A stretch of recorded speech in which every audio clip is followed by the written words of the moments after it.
My name's Lorraine Phillips, and I work in this Office of Institutional Assessment, and we're trying to tackle some pretty good issues. And so we, in having conversations with people across campus, a lot of times we sort of would ask about core competencies and assessing the core competencies, and we'd end up with more questions than answers, to tell you the truth. And this session really is probably a part of that process of talking through the questions. And so I encourage you to make this as interactive as possible, because I assure you that we aren't standing up here with all the answers. In fact, we probably are standing up here with questions too. But there are some things we know we're going to need to do for reaffirmation of accreditation, so that's a piece of this. It's not everything, but it's certainly a part. We have to, we're responsible for doing certain things with the state with regards to core curriculum. And frankly, what SACS asks for and what the state asks for don't necessarily match either, which just makes our job even a little more complex and confusing. Sometimes we'll talk about assessing the core, and they'll say, well, don't you just mean the core curriculum? Well, let's just assess all the courses in the core. Well, let's just, we can go all over the place with this. And so this session and the four that follow are intended to try to not only share what we understand in terms of the pieces we do have to do, but also intended for us to get information back, because this is a process of trying to decide, at the university level, what's going to be the roadmap to get this job done.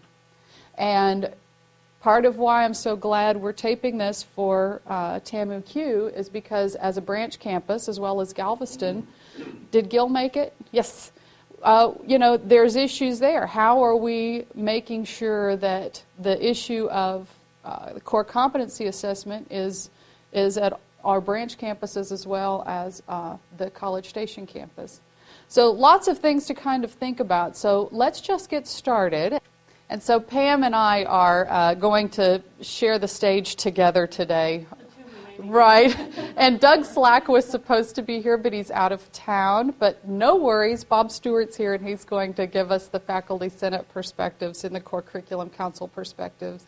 And the other person, Janie Sheilak from the College of Science, is ill today, or she would be here. Also, I'd just like to point out that this was enough of a university-wide conversation that when I was posing the question of, hey, will you join me in having this conversation, all of these offices agreed to join up. They signed up to be a part of this conversation, and I'm really grateful for that. So the Core Curriculum Council has obviously been talking, the Center for Teaching Excellence, MARS, Distance Ed, the Office of Institutional Assessment, Student Life Studies, Undergraduate Studies and Academic Services, and the University Writing Center. So thank you to all of those offices for joining us in this. I'm going to start with, it's in the second page of your handout, and it was interesting because last summer, Janie Sheilak and Stephen Balfour and I went to the SACS Summer Institute for Quality Enhancement and Accreditation together. And we listened to a lady named Barbara Walverde who wrote Assessment Clear and Simple and has expertise in these things. She's also a professor emeritus at Notre Dame.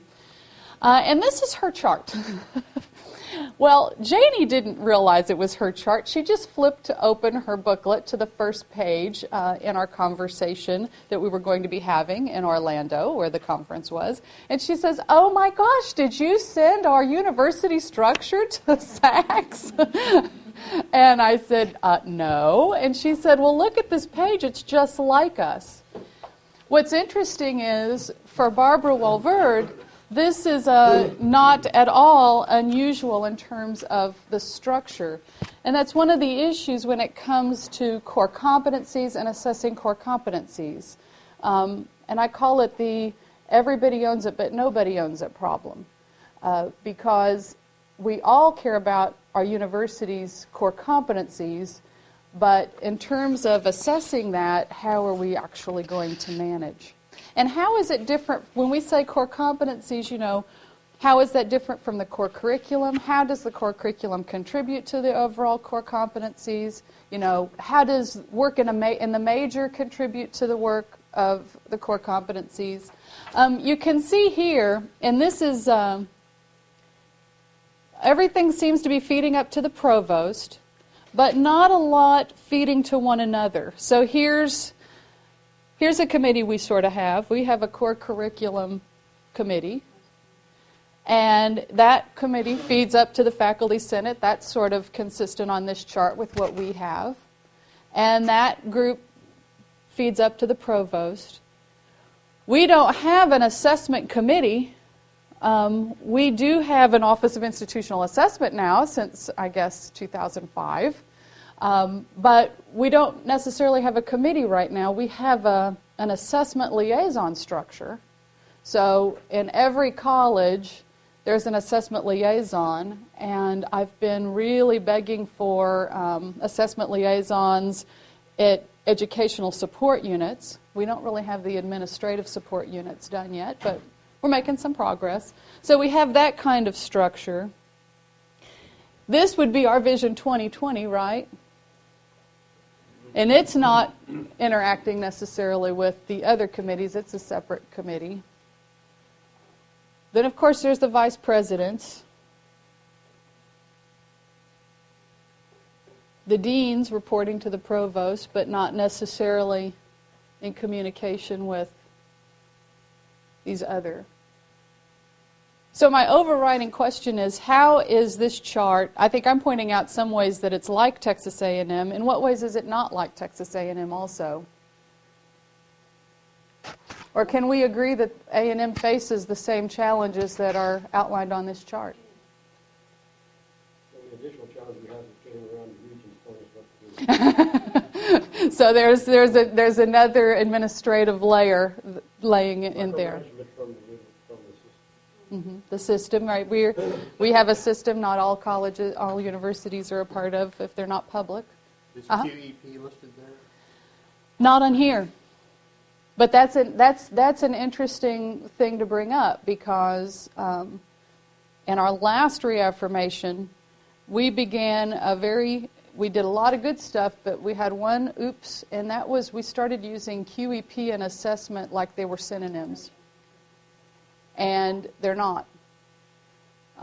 So it's sort of interesting to think about that because institutional effectiveness backslash assessment is an expectation that is a comprehensive standard that stands on its own in the process of reaccreditation.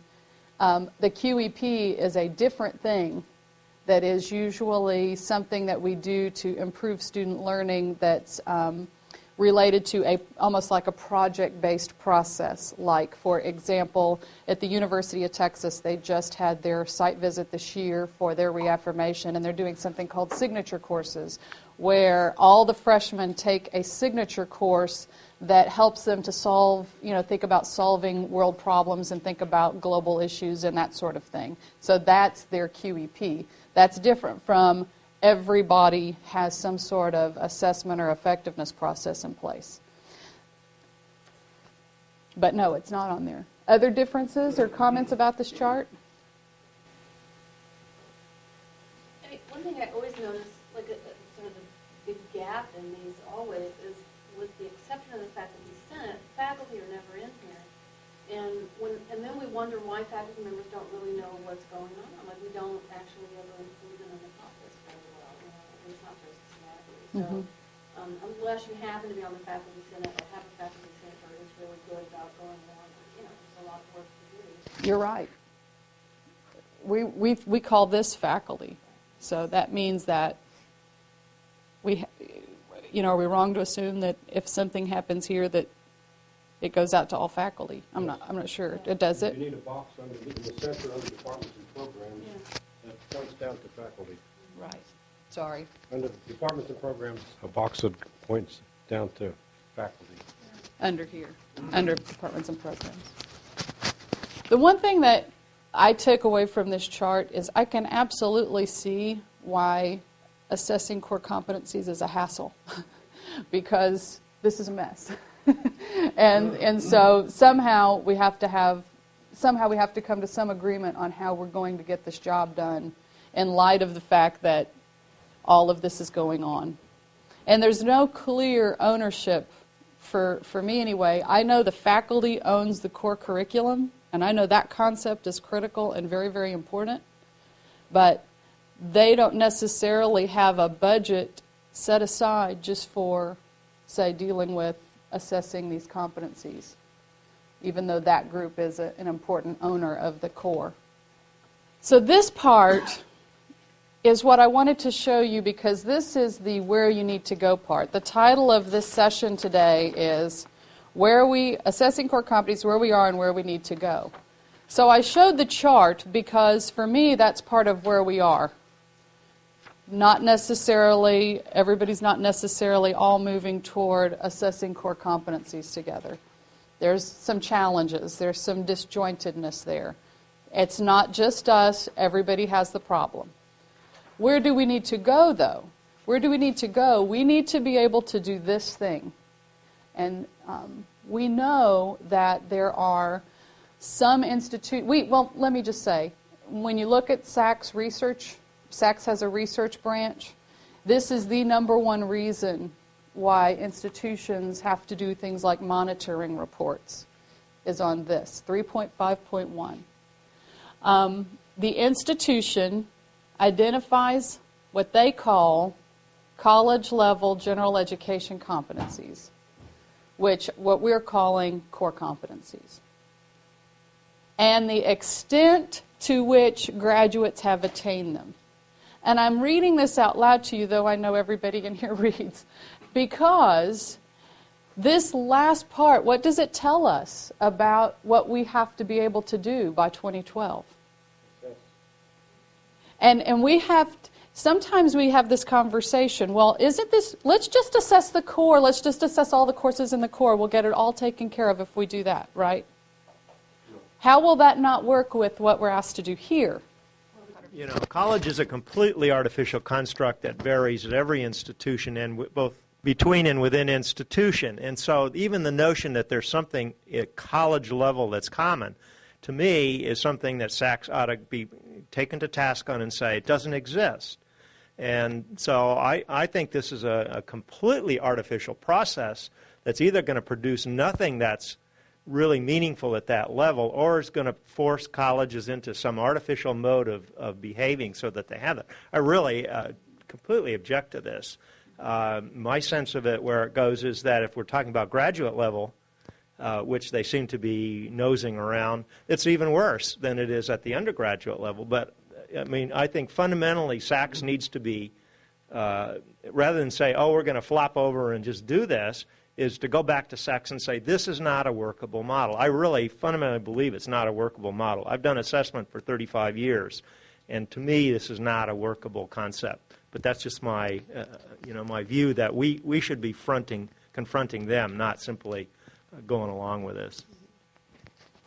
I think if we look carefully at what we're trying to do, it really does make a lot of sense. For example, we expect all our graduates to be able to act ethically.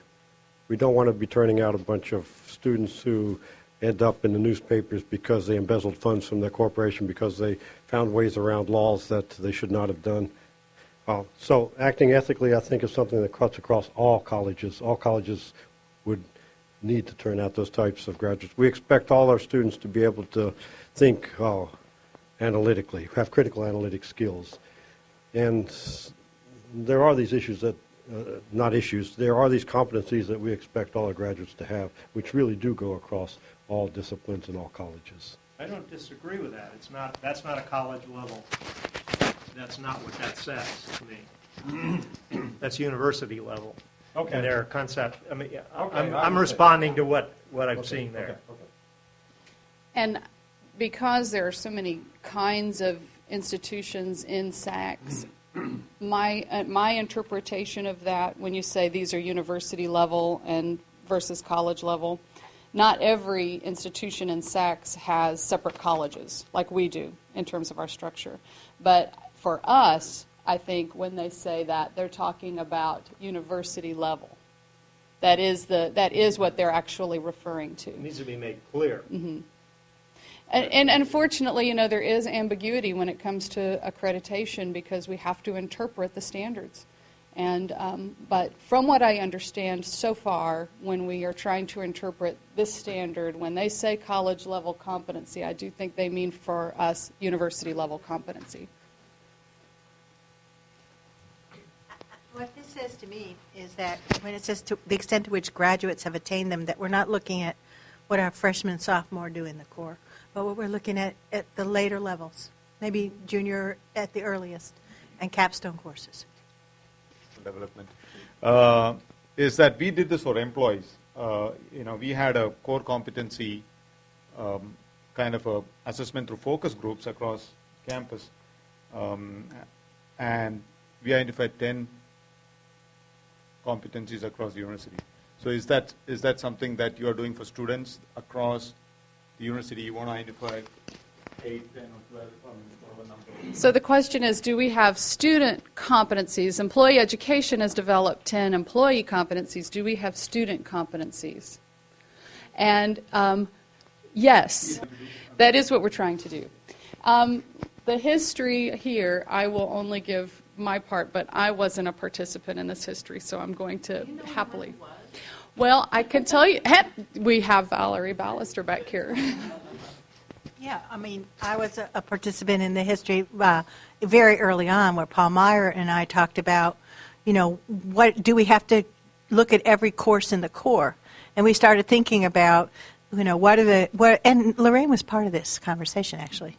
So I'm identifying that as an early moment where we tried to think about, what are some of the core competencies, but then we took it to the faculty senate shortly after that. And it's not in my memory bank. It's been taught to me that this actually started before I ever got here under President Robert Gates. Robert Gates did something called the Task Force for Enhancing Undergraduate Experience.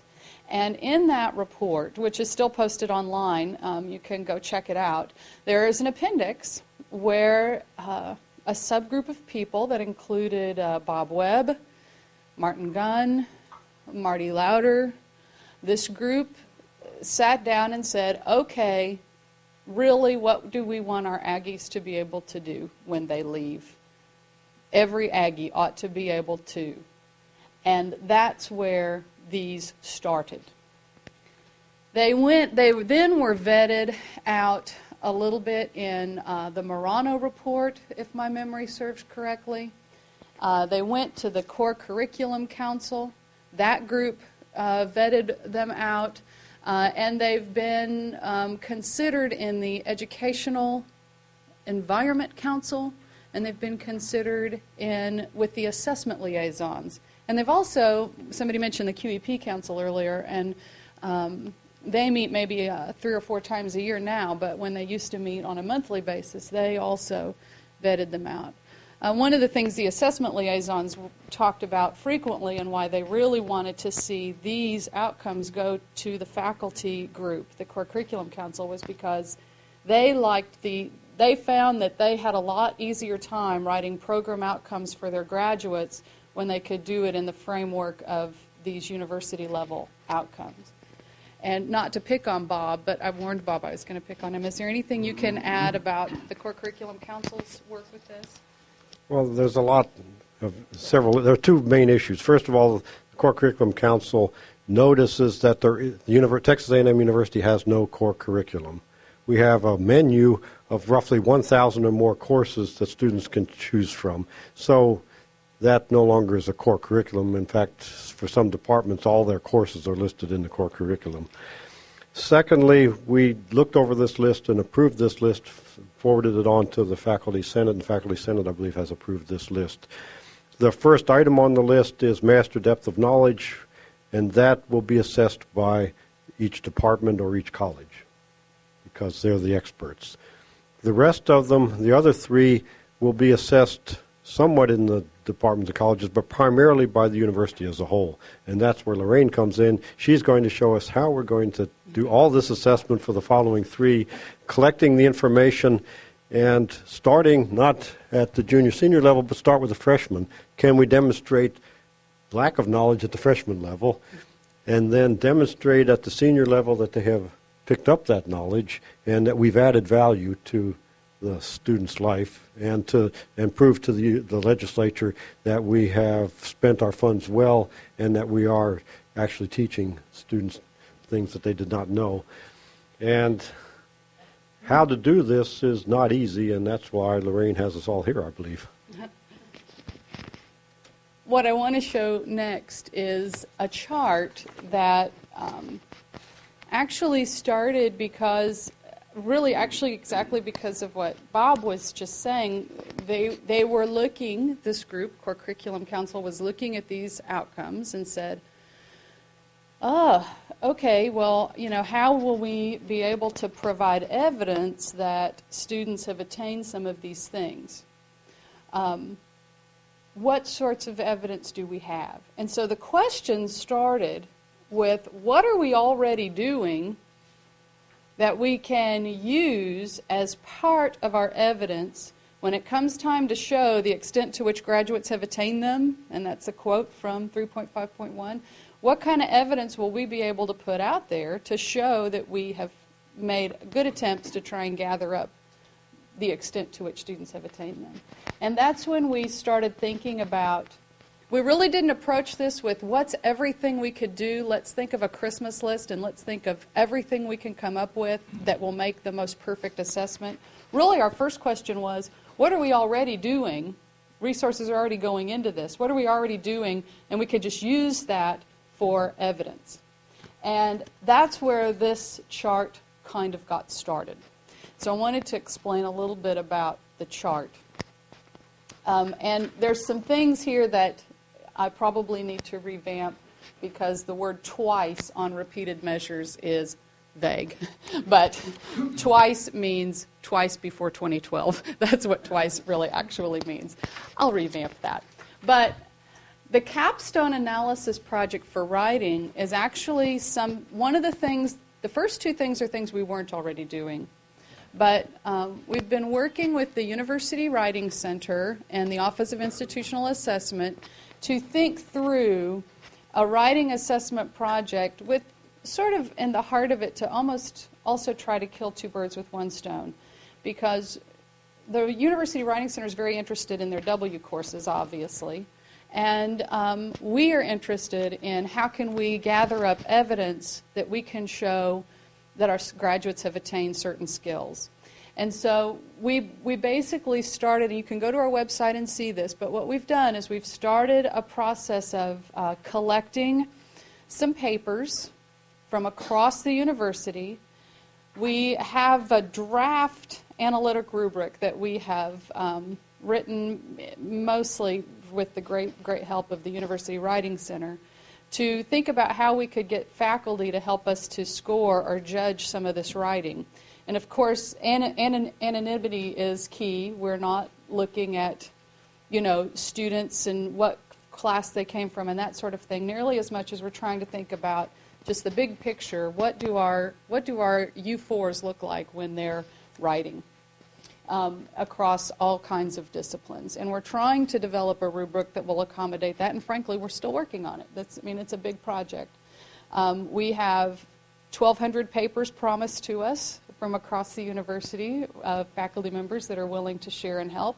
And so we're in the middle of trying to get this gathered up, and we're going to next spring get a group of faculty together to kind of look at these papers from across the university and think about whether or not they satisfy what we hope graduates can attain by the time they leave in terms of their writing skills.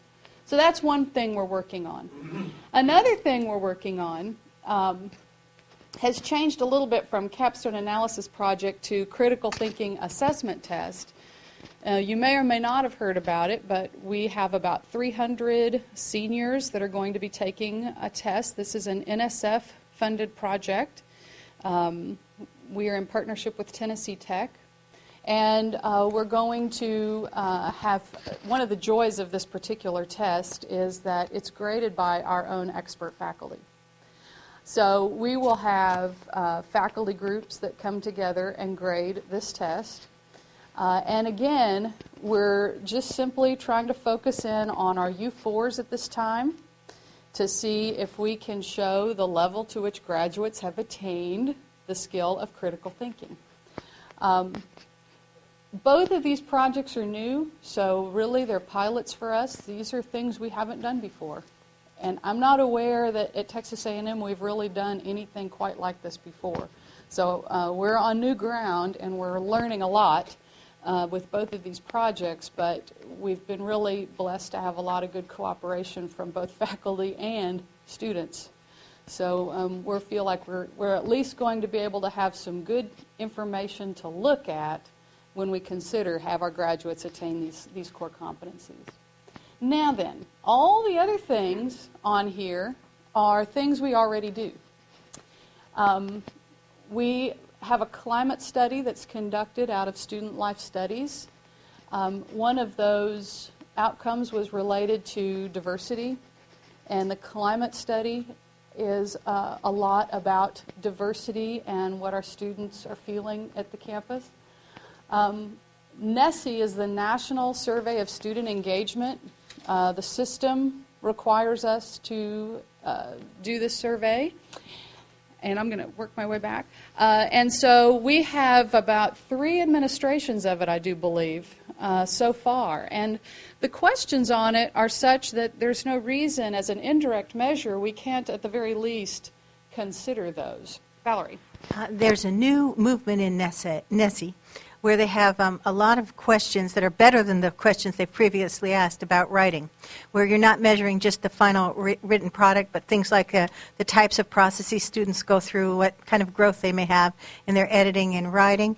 And I'm hoping we can get to a point where we can participate in that process and get answers to those kind of questions, too. The writing assessment project, we're working with faculty. Basically, we're begging faculty, please, will you play with us? Please, will you submit your papers to us so that we can look at them from not the perspective of a course and the student success in that course, but more a different kind of way to think about it.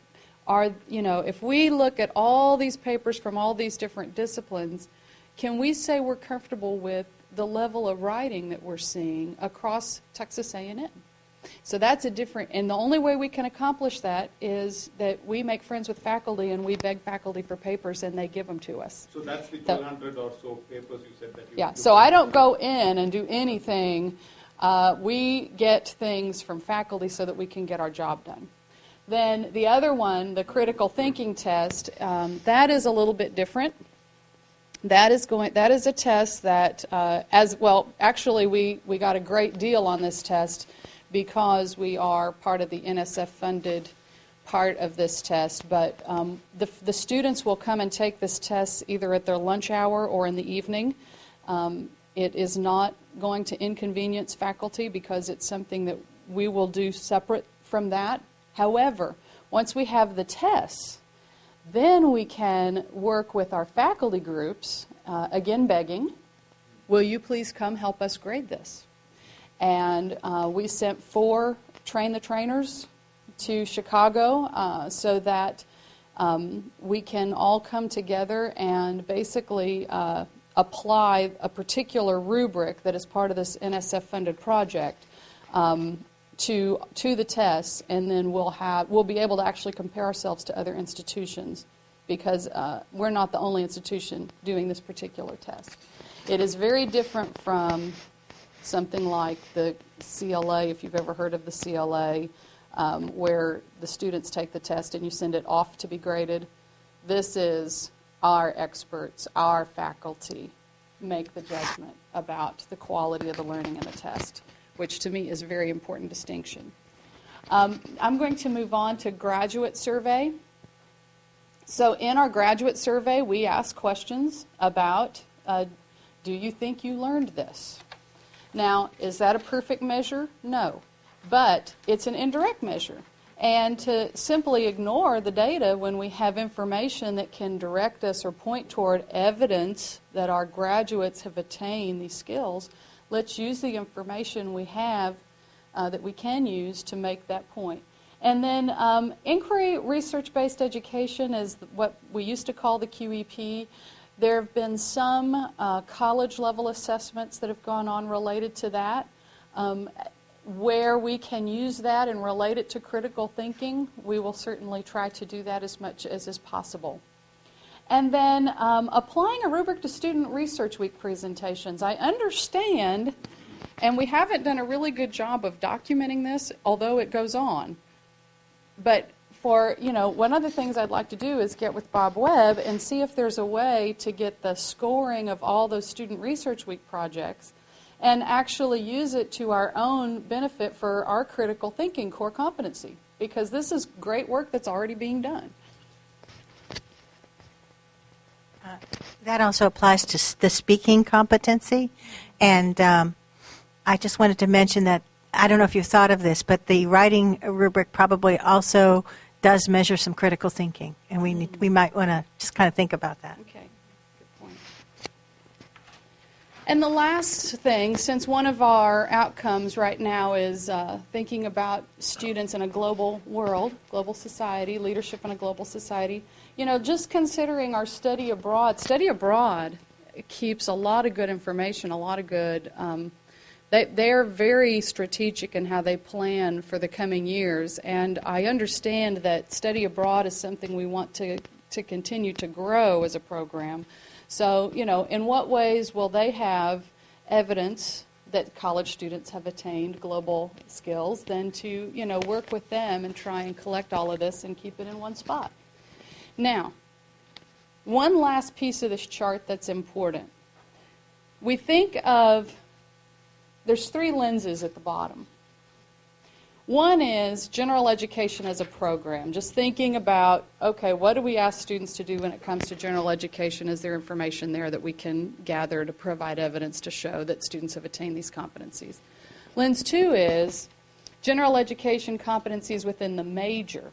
And you might remember something Bob said early on in this conversation, which is when it comes to mastering depth of knowledge, that's something that we do in the programs. But guess what else they're doing in the programs when we look at their assessment plans? We use a software that manages assessment information called Weave Online. And it's very, very common to see programs that have communication outcomes, to see programs that have critical thinking outcomes, because they're thinking about these things in the context of their major, of the degree that they give those students. And when they do, there's a way in Weave Online to make a connection, to make an association with the university's overarching outcomes. And when that happens, it gives us a really great way to look at all the places in the university where a contribution is being made to one of these four core competencies, which is very, very helpful for us in terms of being able to provide evidence. I mean, what better evidence than look at all the program outcomes that are associated with our university level outcomes. And these are our experts that say they do this. That's powerful to me. And then the last one is Lens 3, and we haven't gone very deep into this yet. I think it would be something we might be able to do, but consider some mapping features. W courses come to mind, because Pam just said the most organized effort we have for making sure that students are writing well is this concept called W courses. Well, when we're talking about providing evidence that we're delivering this, we could easily map W courses to this core competency, and that would be a good piece of evidence. Questions about this chart?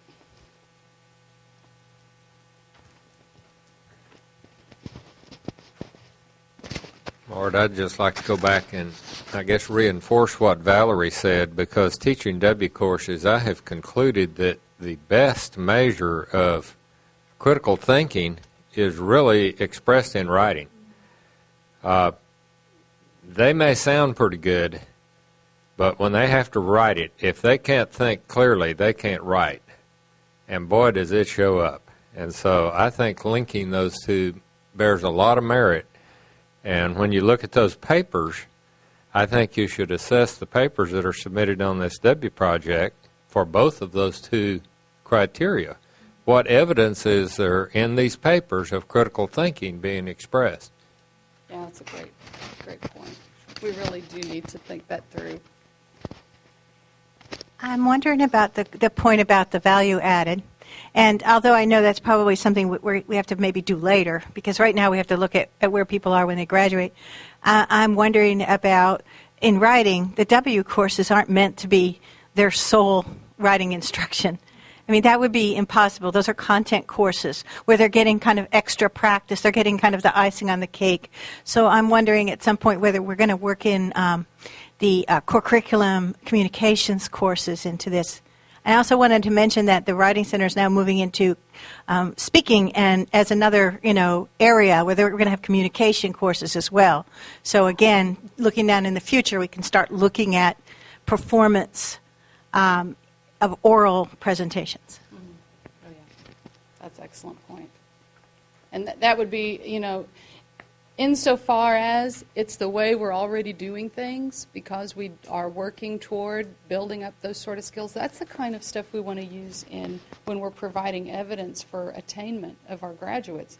It's not that we want to make up a bunch of stuff that we maybe don't necessarily do, or make up a whole bunch of new stuff we're not already doing. I mean, the point is that this really is a good reflection of what we're already doing. Last summer, Pam and Janie and I met. We maybe even had a slightly uncomfortable meeting at first. But it launched a great conversation and really thinking about, it really is part of the reason we wanted to do these seminars, because we realized that there's so many different ways to look at this, and we wanted to kind of get on the same page. And so it brought up a lot of issues that I think Pam can address here. Actually, some of it had to do with vocabulary, and when you were talking about the college level, university level, institution level, I was thinking that was exactly one thing that went wrong. This really did all start with a misunderstanding, and it was my misunderstanding that when Lorraine or the Faculty Senate or someone else said general education competencies, that they were, or core competencies, that they were talking about the core curriculum.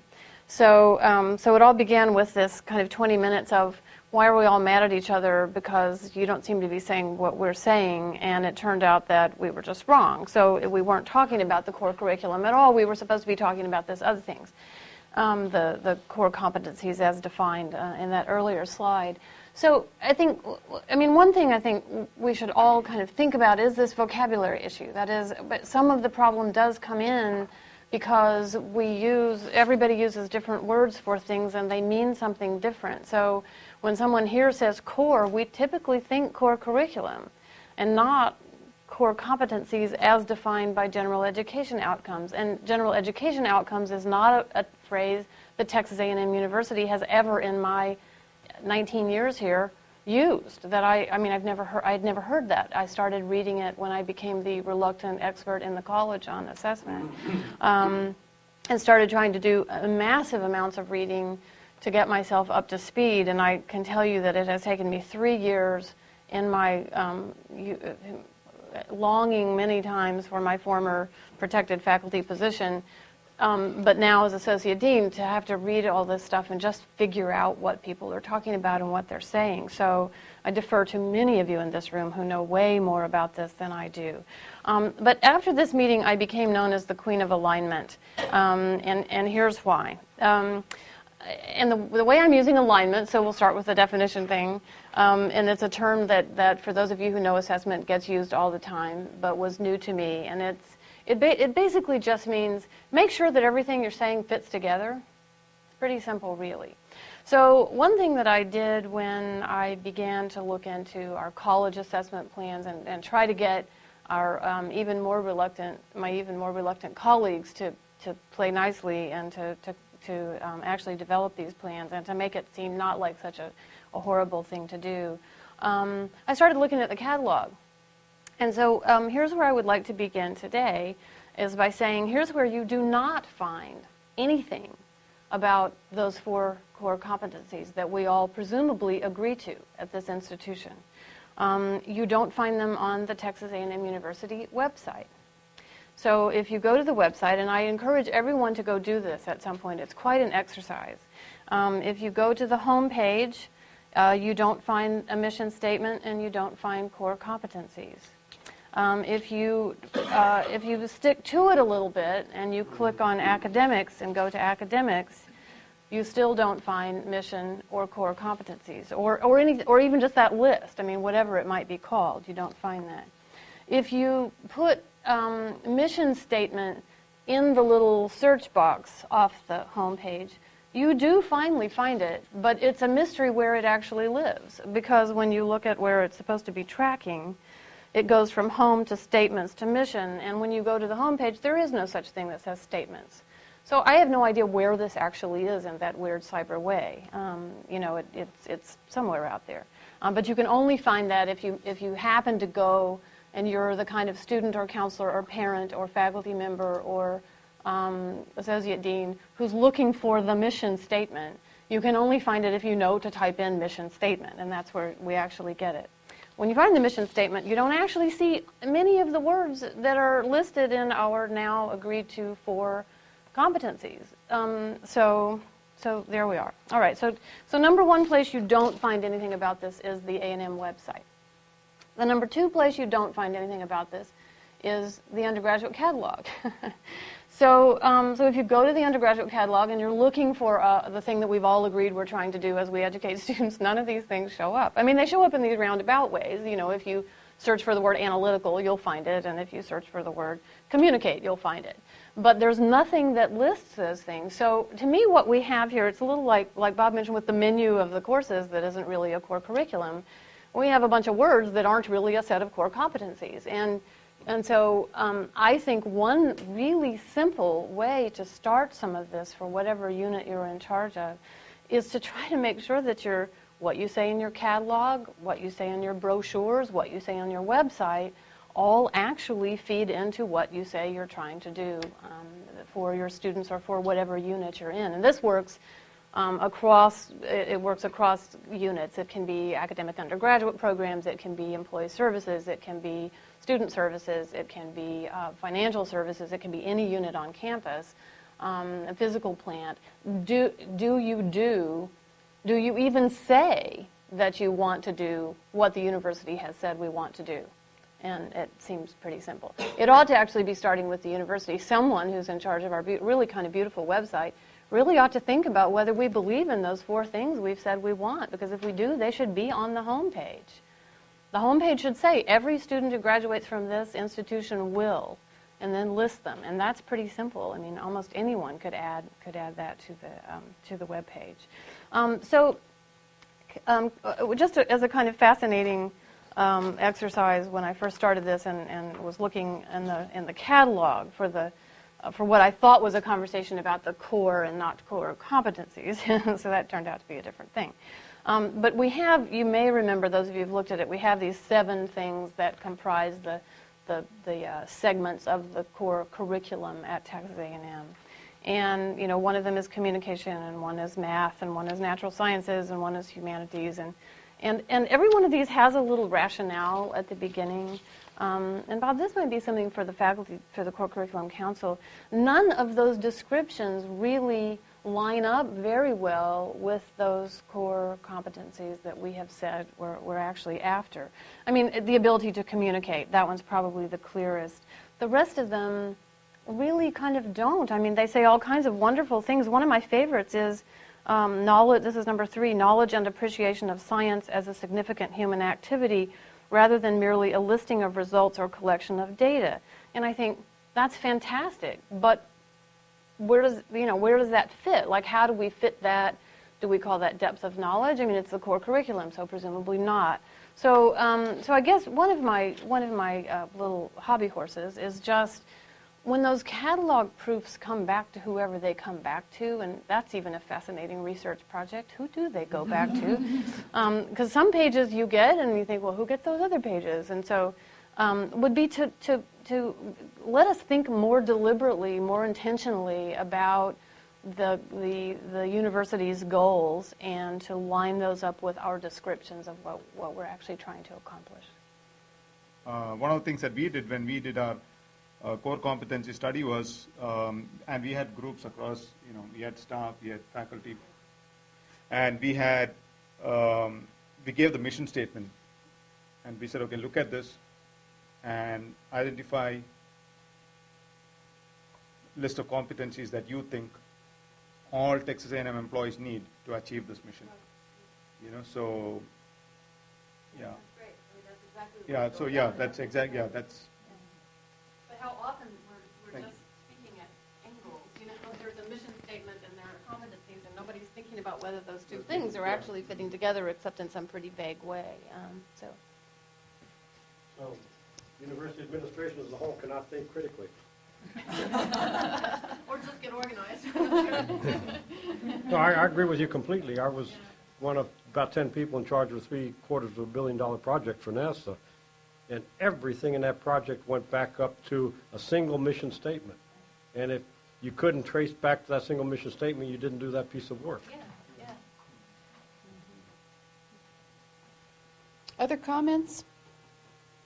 Because really what we did is show some of the challenges today more than I think we gave great answers. I think we tried to show that there are some things we're already doing that we can sure use as evidence, but that's not everything. We're not completely, it's not like we're home free just yet in terms of our game plan. One of the things I hope we do in the rest of the series is we're going to look at some things that are going on that measure directly.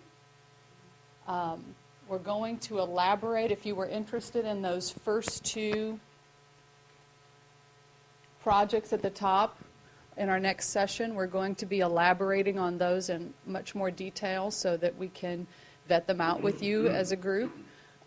We're also going to be looking at ways technology can support this effort, because this is a fairly massive effort.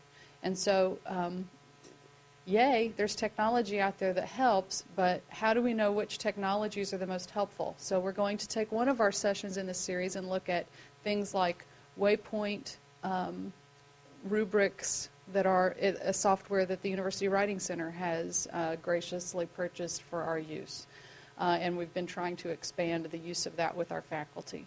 And there are some good examples at the university already of areas where they've mapped their core competencies to their Waypoint rubrics, and they're getting their data, and it's working well. So we're going to look at some examples like that. We're going to look at Weave Online, and we're going to look at, how can we make those associations with what's going on in our program assessment to the university level competencies. How can we make those associations? How can we make that work? That's another technology way. And there's some other things going on that hopefully we'll be able to expand on later. And then we're going to talk in our next, the fourth session about measuring indirectly. And by that I mean the surveys. So these are direct methods of assessment because you actually have student work you're looking at. That's the best evidence we can think of, right? What a student can actually do. And you're looking at it, and a faculty expert is looking at that. But there's also indirect measures, and so we'll have one session where we just look at NESE results that are relevant to those core competencies, where we just look at the climate study as it is relevant to the core competency related to diversity, things like that. And then finally, the last session, that's not where we talk, it's where we listen, because how are we going to make this work? How are we going to close the loop on all this? Assessment is a big fat waste of time if you don't close the loop. So how are you going to use the information to actually show that we want to make an improvement to what we're doing here? Pam's given us, just in her talk about alignment, some great spots to start with, frankly, but there's a lot more work to be done in terms of how we want to close the loop. And what I don't know, as a person that's the director of assessment at a place as big as Texas A&M University, is I don't know who I'm supposed to go to for that. I know I'm supposed to go to faculty, but how do I get to them? What groups? What committees? How's that work? I don't know, and I have to be told. So hopefully we'll be able to get to some of that by the end of our series together. Any parting comments? One quick comment going back to the statement that the writing courses help determine our ability to think critically. And of course they do, but they primarily help us to understand literacy, not numeracy. And a lot of recruiters are people who are hiring students for industry are asking questions that at their interviews, like, how many barbers are there in Chicago? And if you can't answer that within a couple minutes, you can't think critically. And that can be answered with one word and does not require writing skills. I have no idea of the answer to that. So, but I do want to say that with the C courses, we might also look at, they're going to put more emphasis on visual rhetoric. So if you're actually working with graphic material, numbers, charts, things like that, we start putting more emphasis on that as well. So it won't exclude that, it won't cover it all, but it will help a little bit with that. Any other comments? Well, then, it's great that we're thinking of core competencies, because I was a student here. I did my PhD here, and and I taught. I was faculty for a brief period, even for my undergraduate students. I mean, instead of saying, okay, they came out with so many courses, what are the core competencies? Not just university-wide, college, or even the program. Core competency in the program, because we know core courses, but it's good that we're thinking about those the competencies, part of it. So I know it's a huge effort, but good luck. good luck to all of us, though. Yeah. And I just thank you so much for your time and for coming today to talk about this issue. I appreciate it. Thank you.